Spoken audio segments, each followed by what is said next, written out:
Los Angeles, October 6th. For Mark Benford, the day begins as usual. After kissing his wife and young daughter Charlie goodbye, the FBI agent prepares for work and meets Nicole, the young nanny who looks after the girl.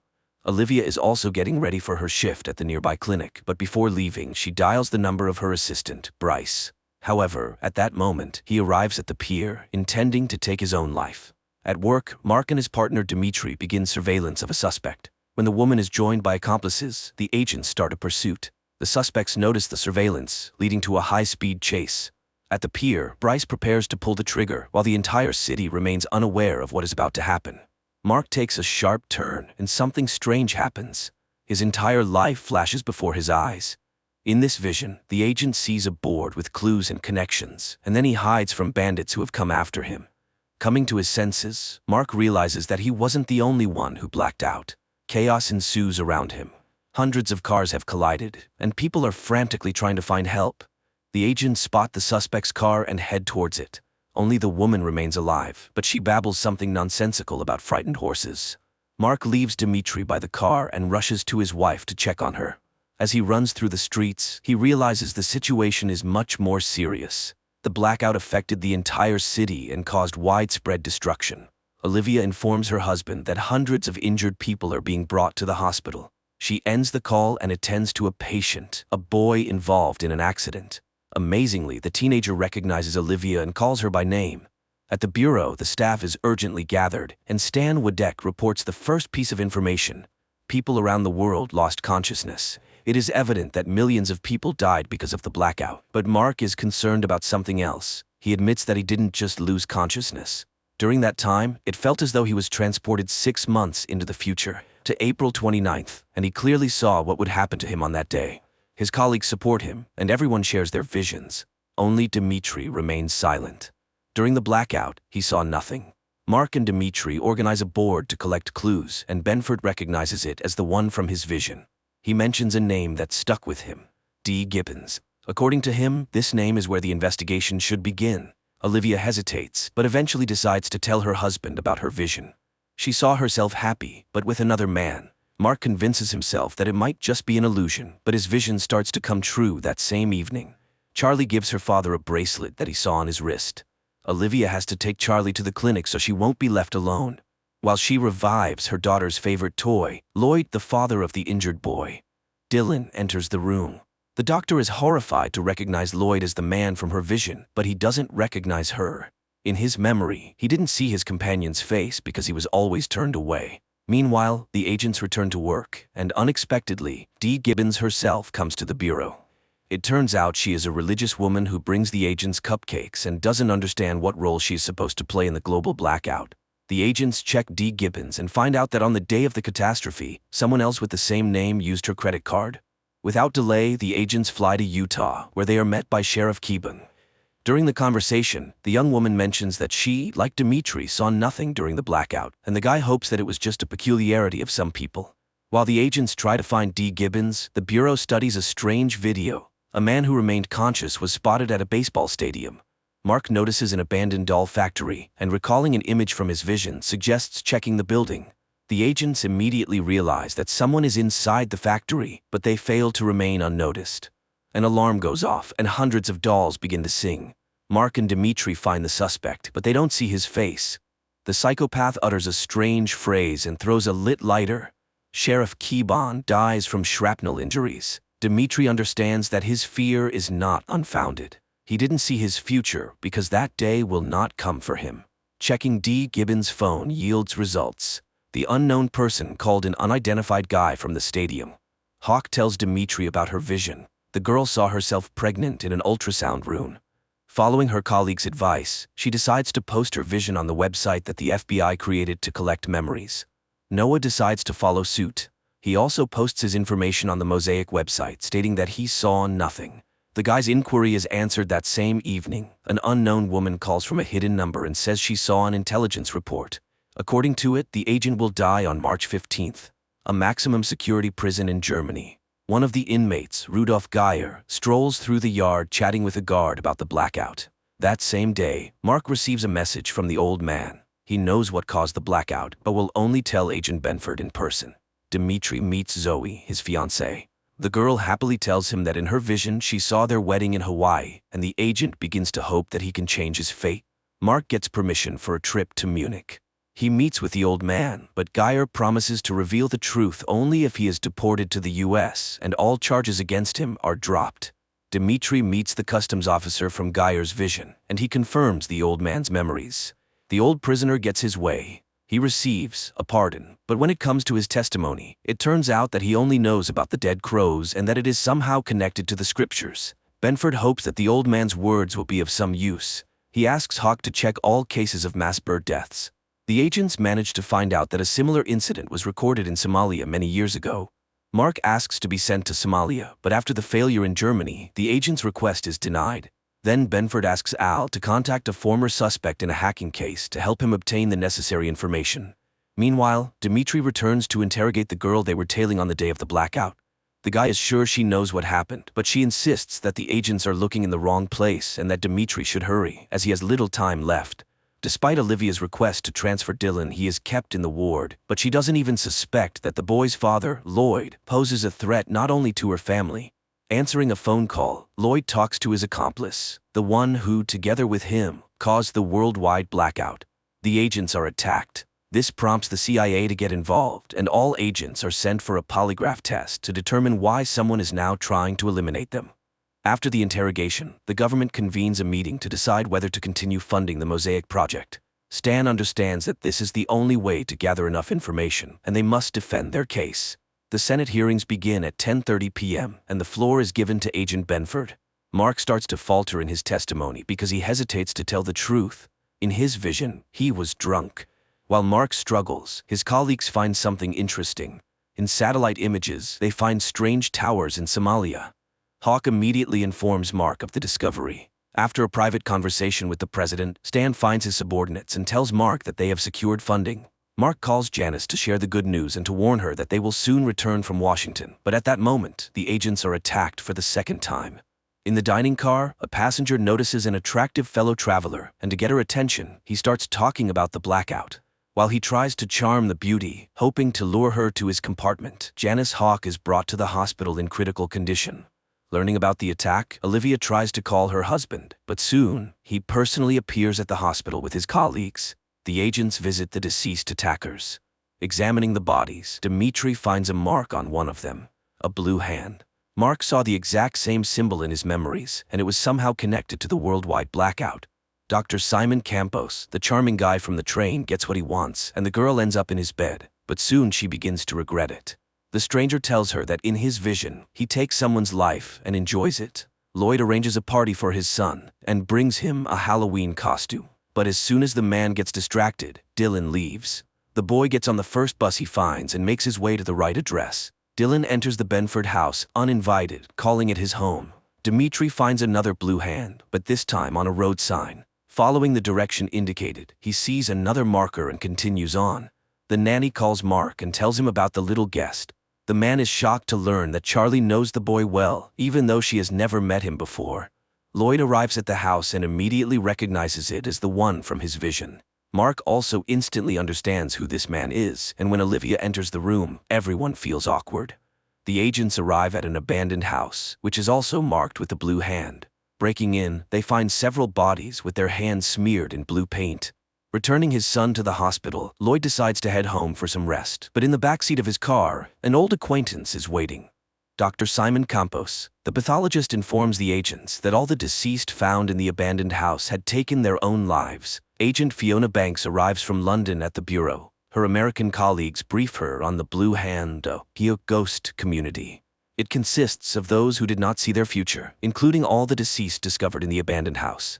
Dressed as ordinary guys, the agents head to the ghost club. But to enter, the guests must play Russian roulette. The agents watch in horror, but when the leader of the movement takes the stage, they reveal themselves and arrest him. During interrogation, Dmitri tries to find out who hired the Blue Hand members that attacked Hawk, but Sunderland refuses to answer any questions, fully aware of what lies ahead. In his vision, Agent Goff heard himself talking to a lawyer. Al confessed to the attorney that he was guilty of the death of a woman named Celia. Tormented by these memories, Goff leaves Dmitri a letter and heads to the roof. To change his fate and avoid being responsible for someone's death, he makes a fateful decision. In his final letter, Al gives hope to everyone who saw something terrible in their visions. He assures people that the future can be changed. Simon finds Lloyd at the hospital, and Lloyd tells his accomplice that he wants to make an official statement and reveal the truth to the world, that they were responsible for the global blackout. Meanwhile, Mark takes his wife to the coast for a romantic weekend, but their relaxation is interrupted by a phone call.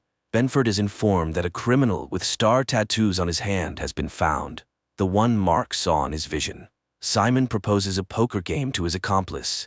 If he wins, the secret remains a secret, and no one will know about the blackout. If Lloyd wins, the scientists will make an official statement. Simon is confident that luck will be on his side. Hawk is protecting a witness to a crime involving the criminal with the tattoo. At night, Janice requests help from Dimitri and Benford, and Mark recognizes the person from his vision. Not wanting to take any chances, Mark shoots, once again altering fate and killing the suspect. Lloyd bluffs and wins the game. He refuses the money and asks his accomplice to prepare for the announcement. Janice receives an enhanced image of the first suspect and now manages to see the ring on his hand. This could be the first significant lead. Benford tells his wife that he was able to change everything and eliminate the man with the star tattoos on his hand. But at the same time, somewhere, a new plan is being put into motion, involving another individual with the same tattoo. He delivers a suitcase with rings to an unknown old man. Experts manage to identify the alpha symbol on the ring that belonged to the original suspect. However, no one can yet determine its exact meaning. New information emerges. The NSA discovered that several months ago, a suspicious call was made to Dimitri's phone. Dimitri realizes which call is being referred to and demands that he be given the caller's information, the only way he can prevent his own death. Mark finds a message on his wife's phone about his vision. He tries to figure out which of his friends could have betrayed him, but both Aaron and Stan are outraged by Mark's suspicions and deny any involvement. The agents listen to a recording of the call Dimitri received. They managed to determine that the anonymous woman was in Hong Kong. Despite the boss's orders, Mark informs Dimitri that they are flying to Hong Kong. The agents arrive in Hong Kong, where a local colleague is already waiting for them. Stan is furious that his subordinates disobeyed his orders, but Mark risks his job to save his friend. Lloyd addresses the nation with an official statement. He admits that on the day of the catastrophe, they were conducting secret experiments and takes full responsibility. But listening to the scientist's speech, Mark suspects that the real cause may be hidden elsewhere. Stan demands that the scientist be brought to him for questioning. Hawk remembers that Lloyd's son is still in the hospital, and the boss sends her to speak with him. An unexpected event occurs. Simon Campos himself walks into Stan's office. The scientist insists that he disagrees with his colleague and believes that someone else caused the blackout. He agrees to help with the investigation if the agents grant him access to classified information. Hawk meets Lloyd at the hospital and offers him protection in exchange for information, but Lloyd refuses to cooperate and asks to be left alone. The agents try to locate the woman who called Dimitri. To do so, Mark has to break another rule. He threatens the cafe owner who attempted to withhold the necessary information. Stan shows Simon satellite images that revealed strange towers. The scientist admits that the towers are his invention, a laser designed to accelerate plasma formation. Simon can't understand how this is possible. The technology to create them is still in development. But even more surprising is this: he invented the laser in 1992, but the images were taken in 1991. The agents inform Simon about D. Gibbons, who probably created these lasers. The scientist promises to help find the person who stole his idea. Lloyd asks the chief physician to transfer Dylan to a safer clinic, but after the announcement, the scientist loses his credibility and the doctor refuses to help him. Then Olivia intervenes. She promises to do everything she can to ensure the boy's safety. Mark and Dimitri find the cafe where the woman who called is having lunch. She allows the agents to sit down, but admits that she regrets making the call, and that their visit might only make things worse. The woman claims that the shooter who will take Dimitri's life will be Benford. As proof, the stranger provides Mark's gun's serial number. Shocked by what he hears, Mark loses his temper and creates a scene. He takes the woman hostage and exits the restaurant. A local FBI agent arrives, and Mark is forced to back down. While Mark is in serious trouble in Hong Kong, Olivia is bonding with Lloyd. The scientist tells her about parallel universes in which they might have been together once. The agents are sent back to the States, and Mark is stripped of his badge. Meanwhile, D. Gibbons visits the Sears home. Dylan is being prepared for transfer. Lloyd and Olivia bid a warm farewell, but the doctor notices something amiss. The paramedics turn out to be imposters. They open fire on the security detail and, abandoning Dylan, take Lloyd away. Lloyd regains consciousness in a basement, handcuffed. Hawk is tasked with hiding Simon in a safe place where he can continue his work, but those who need him find the agents as soon as they settle into the safe apartment. Dmitri finds Janice unconscious.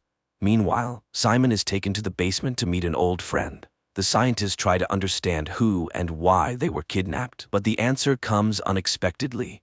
The same old man who recently received the suitcase with rings arrives in the basement. The kidnapper introduces himself as Flosso.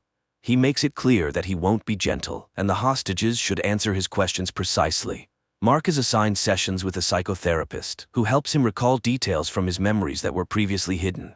Benford remembers that on that night he was talking to Lloyd on the phone. Later, Mark reveals another memory to Aaron. In his conversation with Lloyd, he mentioned a second blackout. Lloyd remains silent, realizing that his revelations could lead to a catastrophe, but Flosso finds a way to make the scientist talk. He has Simon's finger cut off right before Lloyd's eyes. The agents discover where the captive scientists are being held.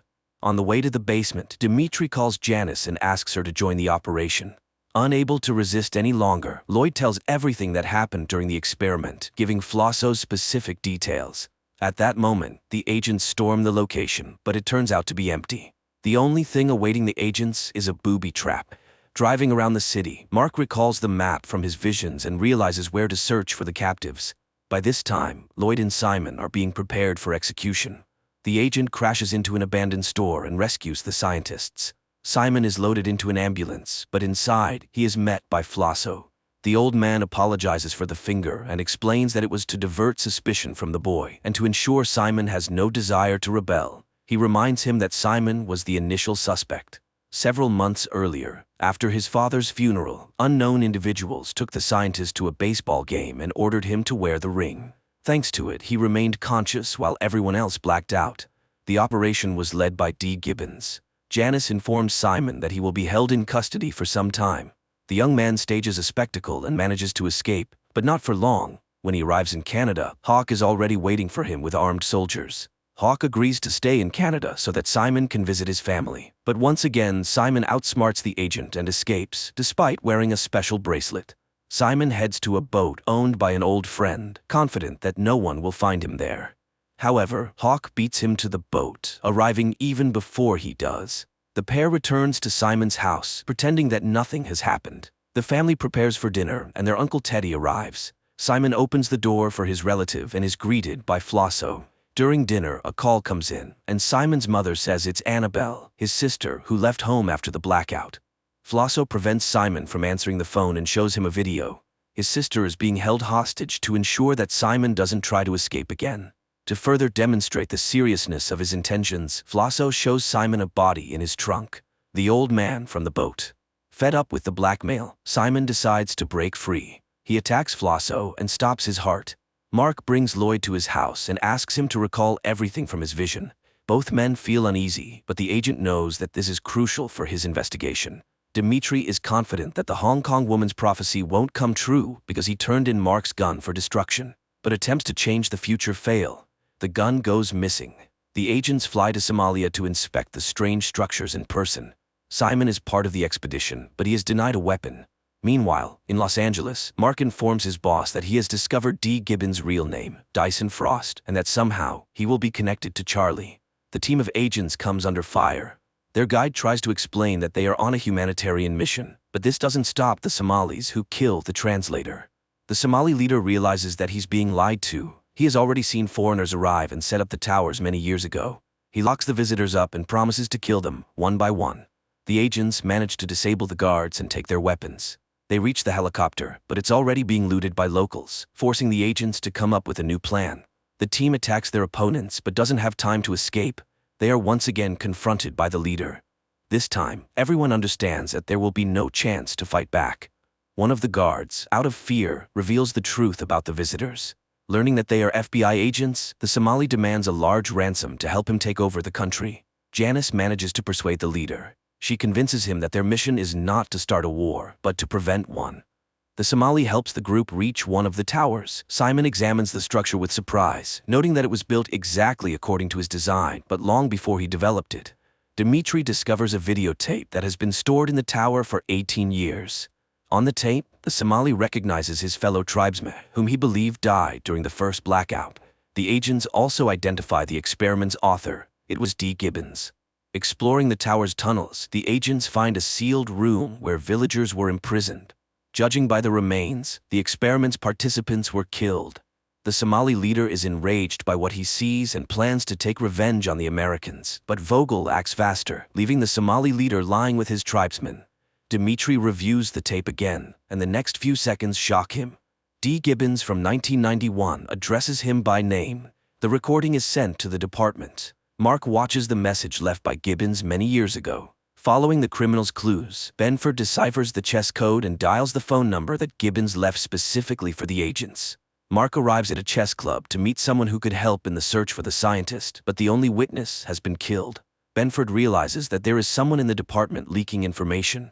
To find out who the traitor is, Agent Vogel gathers everyone in the conference room, and a special team searches the employees' offices. A bug is found on Mark's desk. Everyone with access to the office falls under suspicion, creating tension among the colleagues. The agents are most suspicious of Janice. Recently, she has taken many days off, which she struggles to explain, but she deflects suspicion by accusing Marcy, a colleague with family problems. Dimitri reviews the camera footage and notices a pattern. Marcy was signaling with a coffee cup. Mark looks up at the girl and she understands everything. A shootout ensues in the office. Marcy kills her colleagues and runs outside. Her accomplice arrives on a motorcycle to help her escape, but Janice manages to prevent the getaway. Benford receives a call from Dyson Frost. He offers the agent a personal meeting and promises to call back. Janice and Simon head to the underground parking garage where the girl suddenly stops. She tells the scientist that his signal has been received. Her boss is ready to talk to him.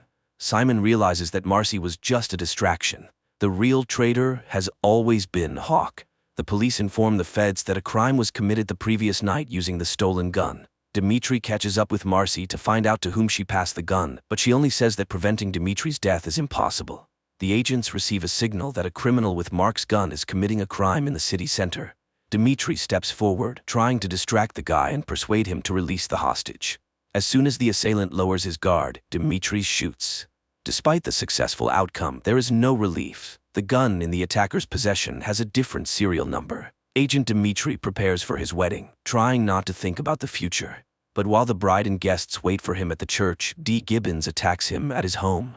Mark decides to inform his wife about his missing friend, and while she is on the phone, D. Gibbons sits down next to Charlie. The agents carefully interrogate Charlie, and the girl describes her conversation with the stranger. She also hands over a picture the old man left her. Mark and his colleagues prepare to visit the address that D. Gibbons provided with the picture. Meanwhile, Dimitri finds himself at the mercy of a gun, which the villain has attached to a special device. The mad scientist enthusiastically tells his hostage about his inventions and plans. He claims that Dimitri's death is his only chance to save his own life. Benford arrives at the designated location. Finally, a teenager approaches the agent and hands him a backpack with a phone. The agent follows all of the criminal's instructions without question to save his friend.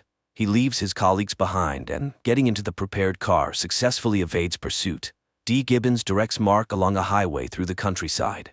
Constantly checking his watch, the agent continues his journey through the mountains. Finally, he spots D. Gibbons. The old man raises his gun and orders the agent to handcuff himself. Mark distracts the old man and attacks him. He demands that Gibbons take him to Dimitri, but someone no longer wishes to keep the witness alive. The scientist is eliminated. As he dies, he doesn't have time to tell Mark where Dimitri is. The navigator leads Mark to the last known location of D. Gibbons. Benford bursts into the building and spots his friend. There are less than 2 minutes left before the automatic shot, and Mark tries to solve the scientist puzzle to stop the mechanism. The timer reaches 0 and the gun fires, but by this time, Mark manages to lift the gun and Dimitri survives. As soon as Dimitri gets out of the chair, water washes away the scientist's map, destroying all the evidence and clues. Mark instructs his colleagues to figure out Frost's blueprints and determine how they are connected to the second blackout which the mad scientist mentioned. A strange man appears at Olivia's house. He babbles incoherently, claiming that the doctor's husband is Lloyd. Meanwhile, Janice delivers Frost's blueprints to a professor of archaeology, but the people for whom the double agent secretly works demand that she steal the originals and hand them over. Hawk is forced to take a risk. She steals the blueprints from the institute and sneaks into the office to retrieve the last copy from Mark's desk. Benford catches his colleague red-handed, but she manages to talk her way out by inventing a story about lost documents. Mark asks Hawk to come to the office to meet with the professor. The girl realizes that her deception has been uncovered, but Benford postpones the conversation and returns to his discussion with the scientist. According to the old man, the blueprints that D. Gibbons had were some kind of device for counting down dates. One of them is October 6th, the day of the blackout. Frost's words keep replaying in Mark's mind, and an idea strikes him. He breaks open the large chess piece hanging on the board. Inside, the agent finds a ring with an unknown symbol. Olivia meets Gabriel, the strange man, again. He keeps repeating random nonsensical words, but finally, the woman manages to discern the main point. The guy has been subjected to multiple blackouts, becoming a victim of Frost's experiments. Experts provide the scientists with the results of analyzing Frost's ring, and Simon makes an astonishing discovery. Inside the ring is a device that allowed its wearer to remain conscious during the blackout. Janice meets with her handlers. After failing the mission with the blueprints, she is given one last chance. This time, she must retrieve the ring from the vault and eliminate Benford. On a city bridge, Simon spots his sister. Annabelle delivers a message to her brother. They need him and the ring. Simon has only 12 hours, or else his sister will be killed. Dimitri arrives at a crime scene and learns that someone has been eliminating all those who managed to survive the predicted date of their death in the last 2 weeks. Simon memorizes the safe's code when Lloyd places the ring inside. As soon as the scientist is left alone, he decides to use this opportunity to save his sister. The agents identify the executioner who has been getting rid of all the survivors. It turns out to be Mr. Slingerland. The agents catch the psycho just as he tries to dispose of another victim, but despite all efforts to save her, an agent accidentally hits the girl. Mark discovers a minivan and Annabelle inside. He informs Simon, but it's already too late. The scientist escapes with the ring. The agents investigate Simon and his alibi for the day of the blackout. Using special software, they establish that he was indeed the prime suspect at the baseball stadium. Olivia brings Gabriel to Mark's office to help find clues. According to the madman, Benford's wall is full of errors, and he forces the agent to redo everything according to his notebook.